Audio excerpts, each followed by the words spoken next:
Kitang-kita sa mukha ng mga mag-aaral ng paaralang elementarya ng Torres sa bayan ng Mapandan sa lalawigan ng Pangasinan ang kanilang saya nang matanggap ang kanilang bagong school bags.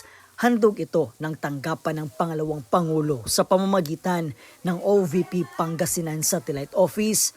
Ang bawat pagbabago bags ay naglalaman ng mga school supplies, dental kits at kapote na magagamit ng mga bata, lalo na ngayong papasok ang panahon ng La Niña o tag-ulan.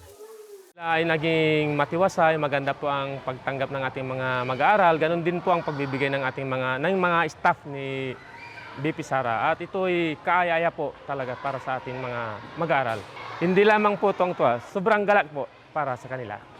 Ang natanggap na handog ng kabataan ay malaking tulong din sa mga magulang. Makakatipid kasi sila sa mga school supplies na bibilhin para sa kanilang mga anak sa nalalapit na pasukan.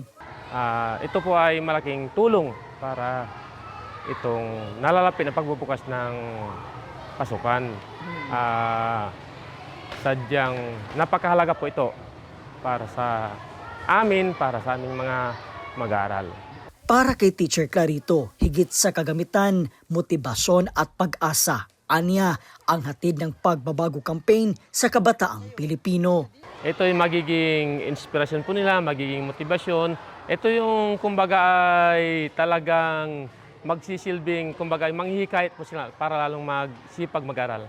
Lubos po ang aming pasasalamat sa ating mahal na Vice Presidente dito sa mga binabagi na pagbabago-bag. At lalo po sana po na matulungan po yung mga iba pang mga mag-aaral din at mga ibang eskwelahan. Ipagpatuloy po. Sa kabuuan, umabot sa 490 pupils ang pinaghandugan ng pagbabago bags ng tanggapan ng pangalawang Pangulo sa pamumuno ni Vice President Inday Sara Duterte. Mula po rito sa bayan ng Mapandan sa lalawigan ng Pangasinan, ako po si Brian Latasa, ang lahat para sa Diyos, bayan at pamilyang Pilipino. Valiente News.